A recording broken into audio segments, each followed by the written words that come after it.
Hello dear students. आज मैं Bharat Canada के संबंधों पर चर्चा करने जा रहा हूँ। मेरा नाम अनिल कुमार श्रीवास्तव है। मेरे चैनल का नाम यूपीएससी फैक्ट्स है। ये सभी इंफॉर्मेशन करंट अफेयर से संबंधित हैं।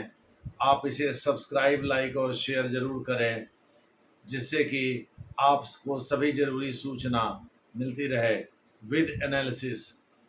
आज हम जस्टिन ट्रूडो, जो कि कनाडा के लिबरल पार्टी के नेता हैं और वहाँ अप्रैल 2013 से कनाडा के प्रधानमंत्री बने हुए हैं, आज हम उनकी चर्चा करेंगे। और ब्रैम्पटन में रविवार के दिन, ब्रैम्पटन में हिंदू मंदिर एक है, हिंदू सभा मंदिर कहते हैं उसको, वहाँ जो टोरंटो से थोड़ी दूरी पर है, वहाँ एक अटैक हुआ था।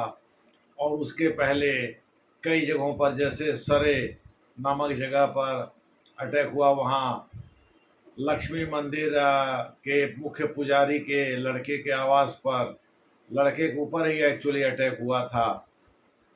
ठीक है, उसके पहले भी कई और मंदिरों पर अटैक हो चुका है। लेकिन ट्रूडो सरकार सत्ता के, यानी वोट बैंक की पॉलिटिक्स, सत्ता की पॉलिटिक्स कर रही है और इसलिए खामोश है। खालिस्तानियों को खुला समर्थन दे रही है। जैसे अमेरिका में गुरु पतवंत सिंह पन्नू, जो कि कनाडा में भी आता जाता रहता है, वो खालिस्तान का घोषित आतंकवादी है और वो खुल करके भारत का विरोध करता है। लेकिन अमेरिका में और कनाडा में अनहोली अलायंस है, एक फाइव आइज का, जो कि वो इंटेलिजेंस शेयरिंग कहते हैं, 5 देशों के साथ मिलकर के ऐसा करते हैं, जिसमें अमेरिका और कनाडा के अलावा ब्रिटेन भी है, न्यूजीलैंड और ऑस्ट्रेलिया भी हैं। लेकिन सच्चाई यही है कि कनाडा, अमेरिका में चूँकि जो बाइडेन ने भारत के साथ संबंधों पर चुप्पी साध रखी है, उनको सबसे अधिक तकलीफ ये है कि रूस से कच्चा तेल भारत क्यों ले रहा है, क्यों नहीं वो यूक्रेन के साथ खुल करके खड़ा हो रहा है और व्लादिमीर पुतिन का विरोध कर रहा है।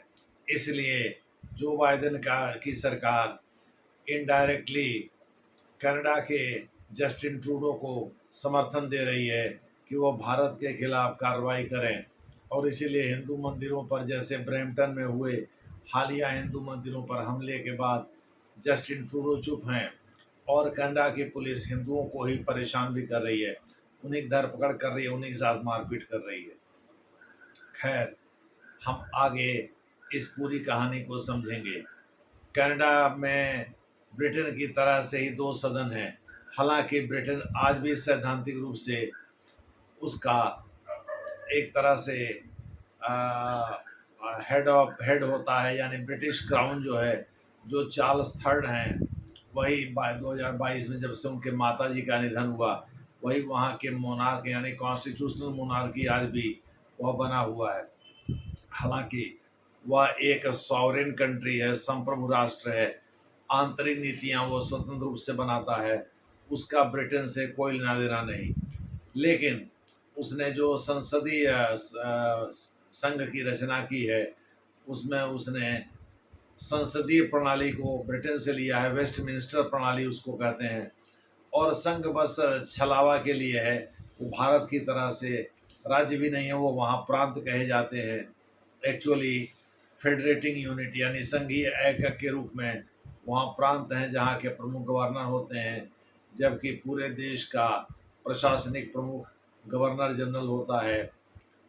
इसका मतलब ये है कि वह आज भी अधिक से अधिक एक डोमिनियन कहा जा सकता है, जिसमें एक्सटर्नल रिलेशन के मामले में वह ब्रिटेन के साथ जुड़ा हुआ है।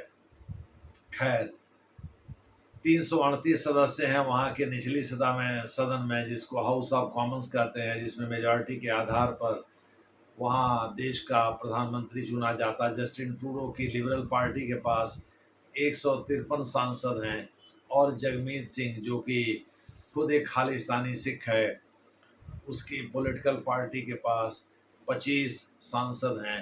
1961 में इस पॉलिटिकल पार्टी का गठन हुआ था, न्यू डेमोक्रेटिक पार्टी उसकी पार्टी का नाम है, और उसमें 25 सांसद हैं। हालांकि अभी उन्होंने समर्थन वापस ले लिया है चुनाव के मद्देनज़र, लेकिन इसके पहले उसने जस्टिन ट्रूडो को पूरा समर्थन दिया, और मुझे लग रहा है जस्टिन ट्रूडो नमक हरामी के बजाय नमक हलाली यही दिखा रहे हैं।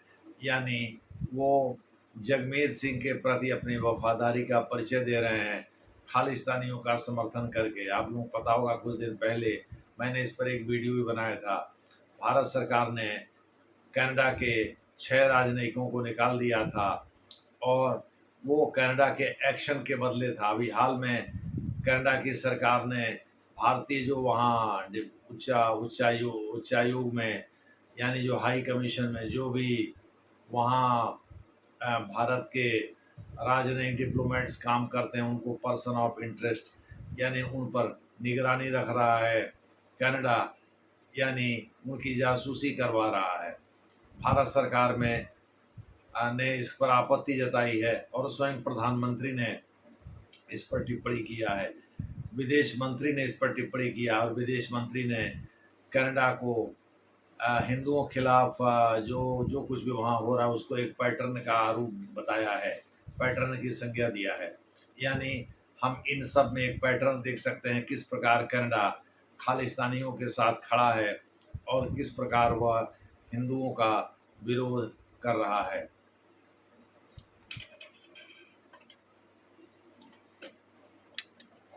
मैं थोड़ा सा एडजस्ट कर रहा हूँ जिससे कि हमारा चेहरा आप साफ साफ देख सकें।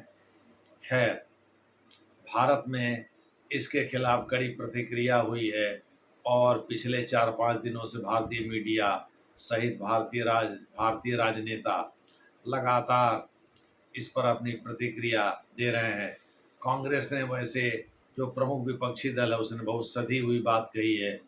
उसने मोदी सरकार को ही अंततः कटघरे में खड़ा कर दिया है, और उनके 2 नेता, एक उदित राज जो कि पहले बीजेपी में ही थे, बीजेपी द्वारा दिल्ली में सांसदी का टिकट नहीं मिलने पर वो छोड़कर कांग्रेस में चले गए थे, और प्रमोद तिवारी जो कि इलाहाबाद के पास प्रतापगढ़ से ही आते हैं, और उन्होंने भी भारत सरकार को कटघरे में खड़ा करने की कोशिश किया है।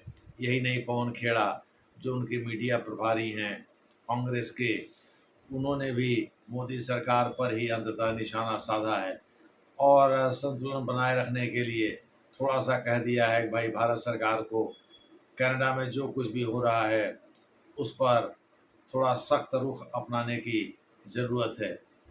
यानी मोटे तौर पर इन लोगों का उद्देश्य एक्चुअली मोदी सरकार को ही कटघरे में खड़ा करना है, लेकिन जो मोदी समर्थक मीडिया और यूट्यूबर हैं उन्होंने खुल करके मोदी सरकार का समर्थन किया है, और नरेंद्र मोदी ने झारखंड की एक रैली में इसका जिक्र भी किया है।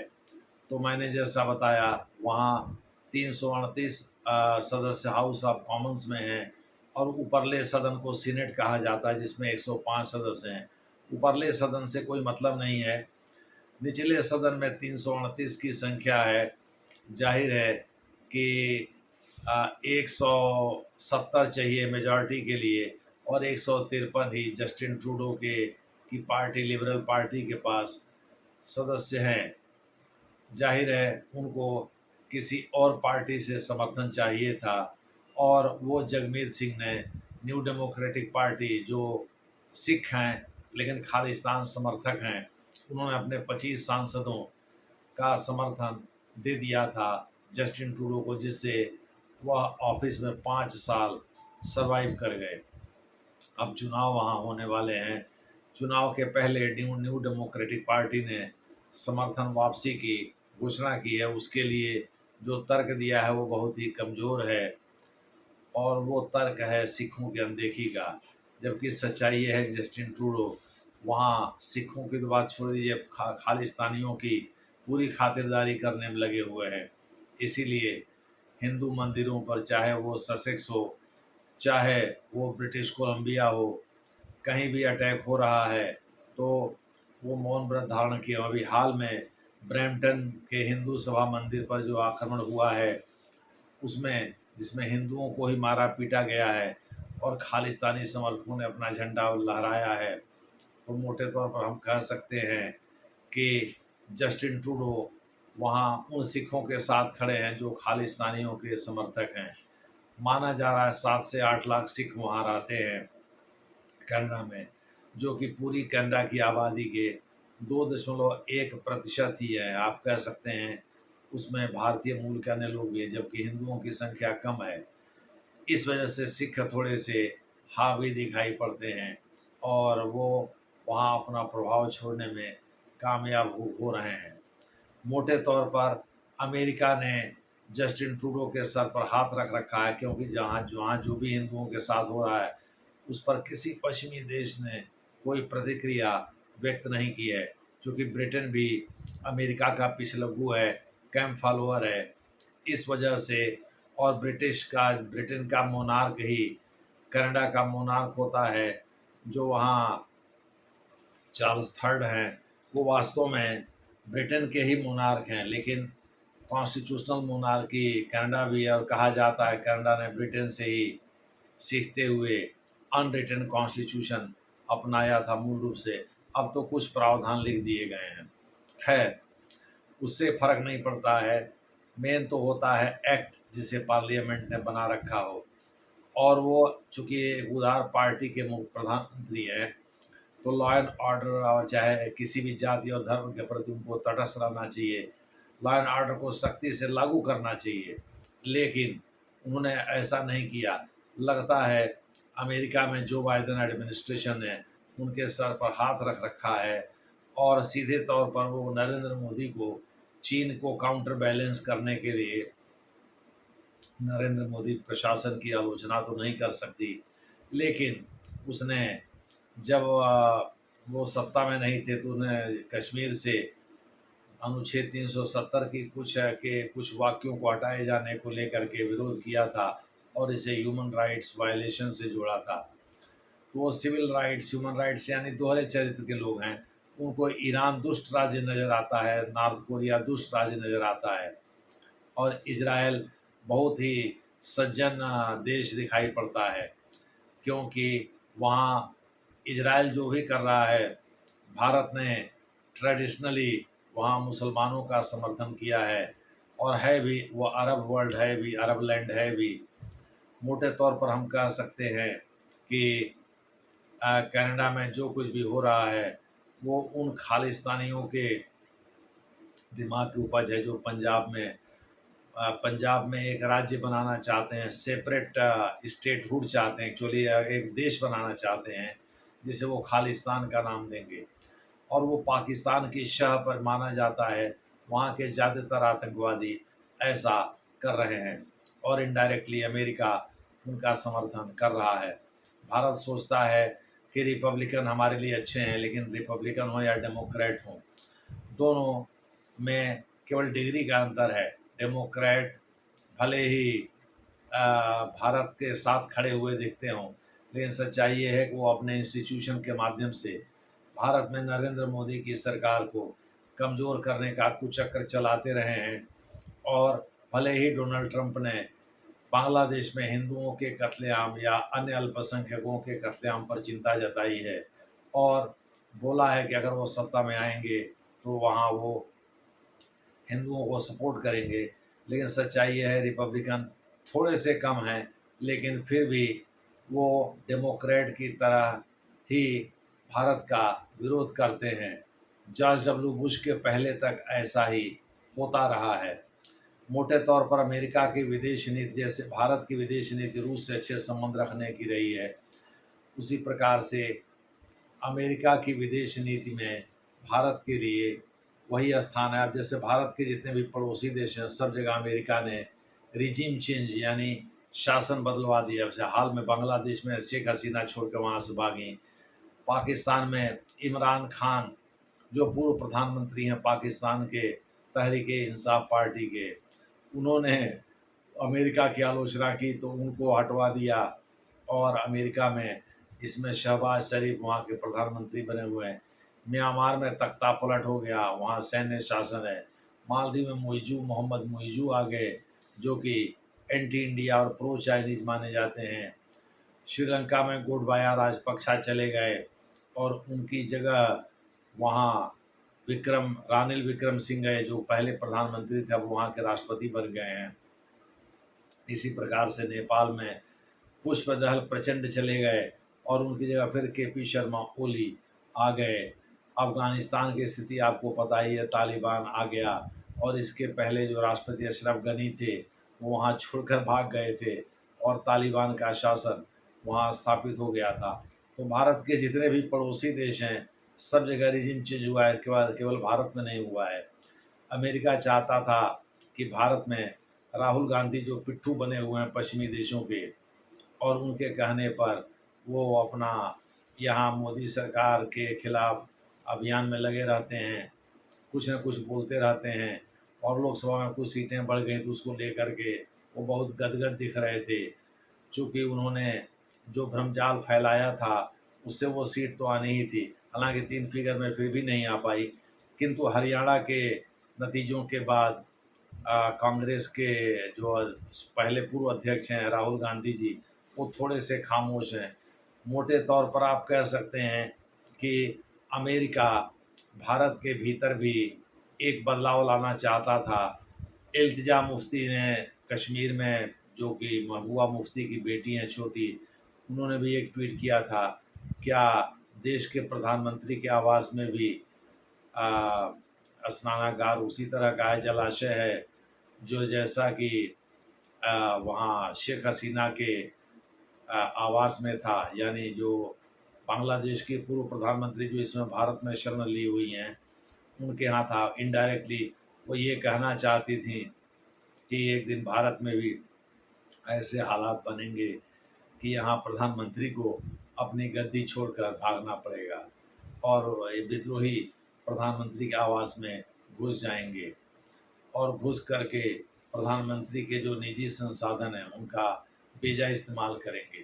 खैर, जो भी है, मोटे तौर पर आप ये कह सकते हैं कि भारत में उन कट्टरपंथी ताकतों को हवा मिल रही है जो भारत विरोधी मुहिम में लगे हुए हैं कनाडा की घटना के उपरांत। लेकिन साथ ही यहाँ जो महाराष्ट्र और झारखंड में चुनाव होने वाले हैं और जिस प्रकार से अरशद मदनी ने अपने भतीजे महमूद मदनी के साथ मिल करके और जो देवबंद स्कूल से जुड़े हुए हैं उन्होंने जिस तरह से, या जमीयत हिंद से जुड़े हुए हैं, उन्होंने जिस तरह से इंदिरा गांधी इंडोर स्टेडियम में भीड़ जुटाई है और टीडीपी जेडीयू पर दबाव डालने की कोशिश किया है, तमाम तरह के वक्तव्य जारी किए हैं, उससे लगता है कि बीजेपी के चांसेस बेहतर होते जा रहे हैं झारखंड और महाराष्ट्र में, और बीजेपी यही चाहती भी है। हालांकि बीजेपी भी सत्ता में बने रहना चाहती है, ऐसा नहीं है कि वो दूध की धुली हुई पार्टी है, लेकिन बीजेपी को इन घटनाओं से मदद ही मिलती है। तो कनाडा की घटना, चाहे वो कोई भी सत्तारूढ़ हो, बीजेपी है तो थोड़े से हिंदुओं को आत्मबल तो है ही। तो इस प्रकार से जो है कनाडा की जो घटना है वो निश्चित रूप से महाराष्ट्र में कांग्रेस का बेड़ा गर्क कर सकता है और झारखंड में तो होना ही होना है। और इसी प्रकार की स्थिति भारत के आगामी चुनाव पर भी पड़ सकता है। हरियाणा के बाद वैसे भी बीजेपी का काडर बहुत ज़्यादा उत्साहित है, देखना है क्या होता है। कंक्लूजन के तौर पर हम ये कह सकते हैं, जस्टिन ट्रूडो कनाडा के जो वर्तमान प्रधानमंत्री हैं, वहाँ लिबरल पार्टी के जो नेता हैं, आपको बता दें वहाँ 2 प्रमुख पार्टियाँ, लिबरल पार्टी और कंजर्वेटिव पार्टी। जैसे ब्रिटेन में 2 प्रमुख पार्टियाँ हैं, लेबर पार्टी और कंजर्वेटिव पार्टी। तो वहाँ कंजर्वेटिव पार्टी के जो अध्यक्ष हैं, जो कि सदन में नेता भी हैं 2022 से, वो हैं ओलिवर, और मुझे लगता है आगामी चुनाव में वही, जो देश में जनरल इलेक्शन होगा, वही देश के अगले प्रधानमंत्री बन सकते हैं, क्योंकि उन्होंने इन हरकतों का विरोध किया है। मोटे तौर पर जस्टिन ट्रूडो अब जहां पहुंच गए वहां से भारत के साथ संबंध वो बेहतर नहीं कर पाएंगे। वो बेहतर करने का दायित्व अब कंजर्वेटिव पार्टी के नेता ओलिवर का ही है, और हो सकता है वही सत्ता में वापसी भी करें। देखना होगा आगे क्या होता है। धन्यवाद।